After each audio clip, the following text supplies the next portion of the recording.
Eugenie Bouchard's triumphant start at NBO, extending her career.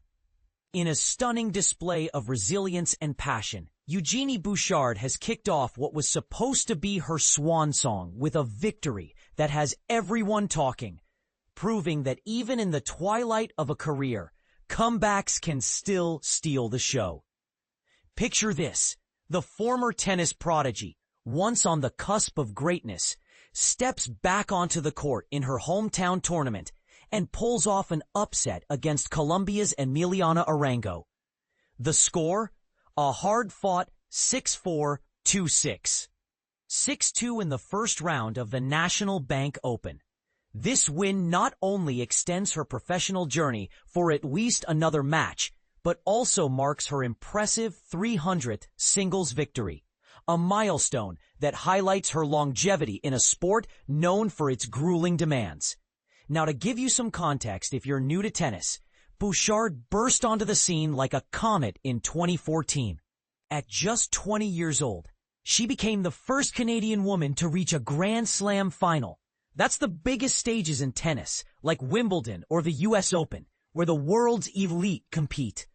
That year, she made it to the semifinals of the Australian Open and French Open, and even challenged for the title at Wimbledon, though she fell to Petra Kvitova in straight sets. It's a season that put Canadian tennis on the map, inspiring a whole new generation of players. But here's where it gets controversial. After that peak, Bouchard struggled to recapture that magic. Some fans argue that injuries and the intense pressure of expectations played a big role, while others point to the mental toll of professional sports. And this is the part most people miss. Even with her current ranking of 1,062nd, she shifted gears in recent years, diving into the PPA Pickleball Tour, where she's climbed to 12th in singles. It's a smart pivot showing how athletes adapt when the main game gets tough, perhaps drawing parallels to other sports stars who transition to new challenges. The atmosphere at IGA Stadium was electric, with fans packing the stands and erupting in cheers. A mix of "Let's Go Genie" and "Allez Eugenie" that reflected her dual heritage and widespread appeal. Bouchard fed off that energy, especially in the third set, where she broke Arango's serve twice. First with a powerful forehand that caught everyone off guard, and then capitalizing on a missed volley from her opponent to surge ahead 5-1. Arango fought back, breaking Bouchard when she was serving for the match, making it a nail-biter at 5-2. But Bouchard steadied herself, reaching 40-love in the next game, and sealed the win when Arango sent a backhand wide on the second match point. After the victory, Bouchard shared a light-hearted moment with the crowd, waving and blowing kisses, and even joked from center court, "I told my family that if I won, I might come out of retirement." It was a nod to her fighting spirit, evoking memories of her aggressive style that once dominated the courts. Looking ahead, she'll face a tough test against the 17th-seeded Belinda Bencic from Switzerland in the second round. But the night wasn't just about Bouchard. Other Canadian players had their moments too. Unfortunately, Kayla Cross and Ariana Arsenal bowed out in the first round. Cross lost the lead in a 4-6, 6-3, 6-2 defeat to Russia's Kamila Rakimova, which can happen when momentum shifts in tennis, often due to fatigue or strategic adjustments. Arsenal fell 6-4, 6-2 to Japan's Naomi Osaka, a former world number 1, whose powerful baseline game is a lesson in consistency for aspiring players.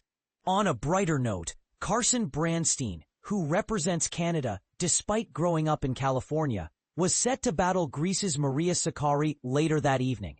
And from the previous day, Toronto's Victoria Mboko, Bianca Andreescu, and Vancouver's Rebecca Marino all advanced, though Andreescu's tournament might be in jeopardy after an ankle injury against Barbora Krejcikova, a reminder of how fragile a player's campaign can be in such a physical sport. As Bouchard steps into this next chapter, it's hard not to wonder, could this be the spark for a real resurgence, or is it just a nostalgic farewell? Some might see her shift to pickleball as a sign she's moved on, while others could argue that with the right circumstances, she might still have more to give. What do you think? Is Bouchard capable of another miracle run, or should she ride off into the sunset? Share your thoughts in the comments. I'd love to hear if you believe in second acts, or if this is the end of an era. Eugenie Bouchard's emotional victory, last dance in Montreal, WTA Omnium Banque Nationale 2023. Eugenie Bouchard's final performance in Montreal kicks off with a thrilling victory, marking a bittersweet chapter in her tennis journey. The 2014 Wimbledon finalist, who recently announced the Omnium Banque Nationale in Montreal as her last career tournament, delivered a masterclass on Monday night, defeating Emiliana Arango 6-4, 2-6, 6-2. to captivate a packed IGA Stadium crowd that may have been witnessing her final match. This moment is more than a farewell. It's a celebration of resilience. As Bouchard emphasized, I hope this final tournament feels like a celebration, not a funeral. But here's where it gets interesting. Despite not holding a current PIF WTA ranking and playing on a wild card, Bouchard dominated the court, breaking her opponent's serve 6 times in just over 2 hours. Her second-round clash with number 17 seed Belinda Bencic promises to be a high-stakes battle, especially since Bouchard has never defeated the Swiss star in 3 prior encounters. You don't control the result, Bouchard admitted after the match, but you can control your mindset. I wanted to walk off the court feeling like I gave my all, even if the outcome wasn't perfect. Her words reflect a mindset that blends grit with grace, a rare combination in the world of professional tennis. This victory also marks a personal milestone, Bouchard's 300th career win, though she hopes it won't be the last. As she prepares for her final showdown against Bencic, Bouchard's journey reminds us that tennis is as much about legacy as it is about results. Meanwhile, other highlights from the tournament include Raducanu and Osaka advancing to the second round, and Siegmund's record-breaking third-set duel with Maria. But the real story remains Bouchard's, as she navigates the delicate balance between ending her career and honoring the sport that shaped her. What do you think? Are you with Bouchard on this approach?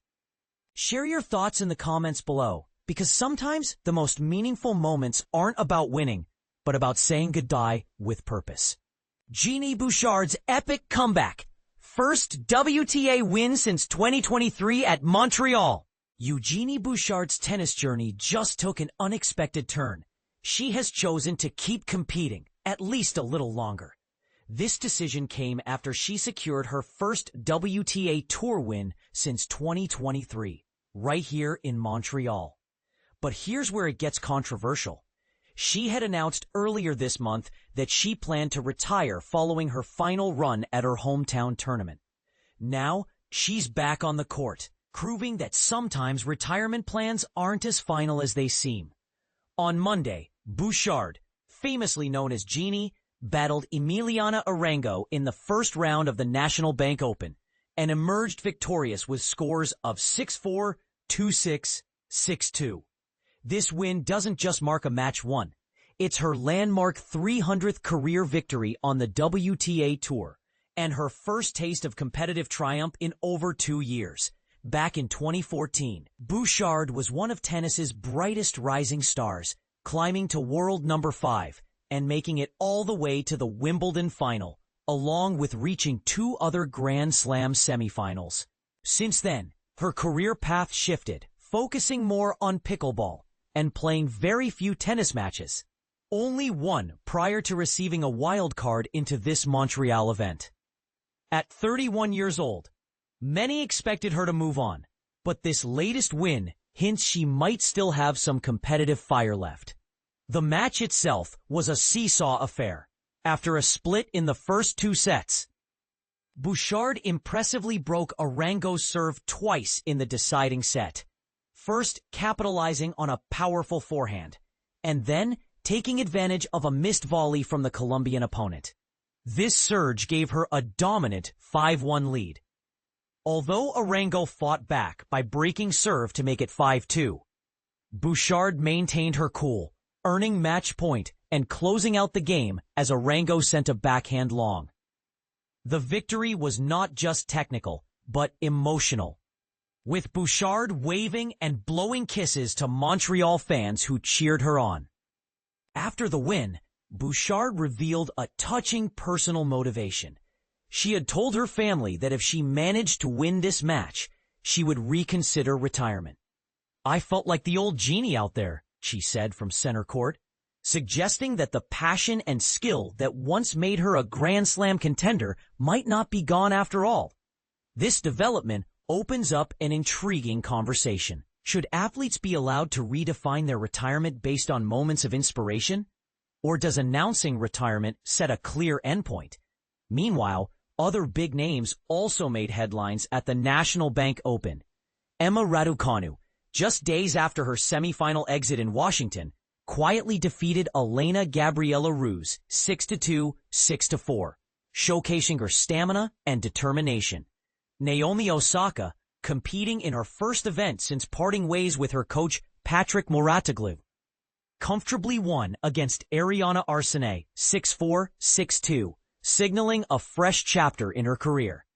What do you think? Is Eugenie Bouchard's decision to continue competing a welcome surprise or an unexpected detour? Does this give hope to athletes considering hanging up their rackets?